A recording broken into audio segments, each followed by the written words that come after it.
Chapter 23 Forbidden Zones Taboo 2. Xu Qing was also down.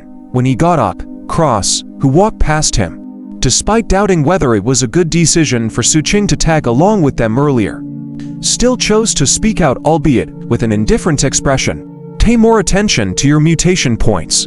The density of anomalous substances in the Forbidden Zone is very dense, so you must pay constant attention to it. Once the mutation goes over the limit, no one can save you. Xu Qing nodded. He had noticed this point long ago. He could sense that the density of anomalous substances in this Forbidden Zone was extremely high, but it was a lot weaker when compared to the peak in the city ruins. However, he had now accumulated quite a lot of anomalous substances in his body, so even though he wasn't cultivating now, the mutation point on his arm was starting to give him a faint piercing pain just from him breathing. Therefore, he took out a white pill and put it in his mouth. He didn't swallow it, but kept it in his mouth to let it slowly melt. Very soon, everyone was done covering themselves with the sylph. They checked out each other and then continued on their way. However, things were a little different from before. Their travel speed became even slower, and everyone had their weapons drawn. Xu Qing glanced at their weapons.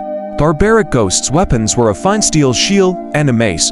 Captain Lei's weapons were a pair of boxing gloves. Cross was a longbow, and Lu One-Tooth took out a serrated dagger that shone with a cold gleam. When Xu Qing had gone out a few days ago to tail Fat Mountain, he had other gains too. Due to his sharp hearing, he had heard a lot of conversations between scavengers and learned a lot of information he didn't know of in the past. For example, he already knew that weapons were classified into magic treasures, runic treasures, and ordinary treasures. Amongst them, magic treasures were considered legendary and extremely rare. Rumor had it that each magic treasure had a different degree of anomalous substances within, and the amount of anomalous substances would increase with usage, being extremely hard to eliminate. Therefore, they were practically non-renewable resources. In addition, their might was exceptional, and thus they were considered extraordinarily precious. This led to the birth of unique existences like treasure nurturers. They tended to be kept from a young age, using their bodies to dilute the magic treasure's anomalous substances. Captain Lei had mentioned this in the past. Apart from magic treasures, there were also runic treasures and ordinary treasures. Although runic treasures were also rare, they were more attainable compared to magic treasures. Last but not least, ordinary treasures were commonly seen. They tended to be weapons that were forged from unique materials and could be used by ordinary people as well. Xu Qing felt that his iron stick might be an ordinary treasure, and what these people were using was clearly of the same category. Time passed by slowly and Xu Qing followed the Thunder team, entering deeper and deeper into the Forbidden Zone. They did encounter some troubles on their way, but the troubles were nothing major. Barbaric Ghost was enough to deal with them by himself. When they occasionally encountered some stronger ferocious beasts, Crossbow would fire intensely. As for Lu One-Tooth, her attacks were mainly spells. She seemed to be able to perform some intimidating skills that caused the ferocious beasts to pause in their movements and become less agile. There was also once when Xu Qing attacked. He grabbed a venomous snake that shot out from behind them and crushed it. After Xu Qing had done this, Cross also noticed during their journey that Xu Qing was able to keep up with them without making any newbie mistakes. Hence, there was less judgment in his gaze when looking at Xu Qing. He also imparted to him some of his experience. Kid, this Forbidden Zone might seem dangerous, but to us people who are veterans here, as long as we don't encounter 3 types of situations, we're basically safe. You must remember these 3 situations. The first one is the encounter of unfamiliar mutated beasts from the depths of the Forbidden Zone heading to the outer area. Such situations aren't common and our activity areas are basically on the outer edges. However, the moment we encounter one, it'll be extremely dangerous. It's because we only understand the habits and abilities of the mutated beasts on the outer edges. Moreover, the Forbidden Zone is too big and there are various mutated beasts in it with different abilities. If we aren't careful, we'll die. The second type is singing voice.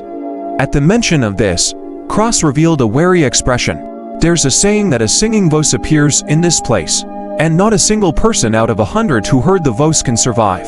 However, I have never heard it before. Among us, the only one in our team who has heard it is Captain Lei. Xu Qing looked toward Captain Lei. Captain Lei didn't say anything but looked into the depths of the forbidden zone with a hint of complication in his eyes. Let me talk about the third one. Lu One-Tooth, who was at the side, smiled and said. She took a look at Xu Qing. Kid, the third type of danger here is very commonly seen. It's labyrinth fog. When labyrinth fog appears, it's like one is blinded and loses their way. Moreover, the labyrinth fog usually exists for a very long time. Once a person loses their way in here and can't find their way out, the anomalous substances in the fog will corrode them, causing the anomalous substances in their body to gradually rise. This also tends to represent that death is coming. However, there are two ways to deal with this. One is fire, while the other is coming from people who were either born with or cultivated to gain strong mental energy. The former doesn't tackle the problem from the roots, although fire can drive the labyrinth fog away within a small range, allowing one to regain vision. The labyrinth fog is mysterious and it's hard for fire to sustain for long. As for the latter, they are very rare and there might only be one in the campsite in a few decades. People like these tend to leave very quickly, as they have better room for growth elsewhere. There's a fourth type of danger, and that is encountering malicious sneak attacks from hostile enemies. Barbaric Ghost, who was leading the group, said gloomily. Lu One-Tooth was about to say something. However, Captain Lei, who was looking far away, suddenly changed his expression and let out a low bellow. Quiet. At the next instant, Cross drew his bow. Lu One-Tooth's eyes revealed a cold gleam, and Barbaric Ghost's muscles tensed up. Xu Qing's hair instantly stood up. A strong sense of danger suddenly emitted out from the pitch-black jungle in the far distance. Very soon, streams of cold light appeared in the darkness. They were many pairs of eyes, which looked at them with indifference and coldness. There were exceptionally a lot of eyes. With the appearance of these eyes, many huge wolves with the size of water buffaloes and black scales growing all over their bodies walked out slowly. There were at least several dozen of them. Moreover, there seemed to be even more of them in the far distance, and the numbers might be in the hundreds. Upon sensing that each wolf emitted the energy around the second level, Barbaric Ghost and the others' countenances changed. Black-scaled wolf pack. They usually only live near the boundaries between the depths and the outer edges of the forbidden zone. Why did they come here? Cross pupils contracted, and Lu One-Tooth's face also turned a little pale. They were very clear that although one black-scaled wolf might not be much, wolves in such large numbers would be a harsh trial for them. Most importantly, the density of anomalous substances in the forbidden zone was very strong. If one were to deplete too much spirit energy in their bodies, they could only absorb spirit energy from the surroundings for replenishment. During the battle, they wouldn't be able to separate the anomalous substances. If that was the case, the anomalous substances in their bodies would accumulate extremely quickly and the risk of mutation would be magnified. Xu Qing's breathing also hastened slightly. The pressure coming from the wolf pack was tremendous. You guys, retreat first. I'll stay here and obstruct them. Amidst everyone's shaken state, Captain Lei spoke up in a deep voice and walked out slowly. At this moment, a spirit energy wave that surpassed Cross by at least a fold erupted as Captain Lei stepped forward. The wolf pack also paused in their footsteps, all of them staring at Captain Lei.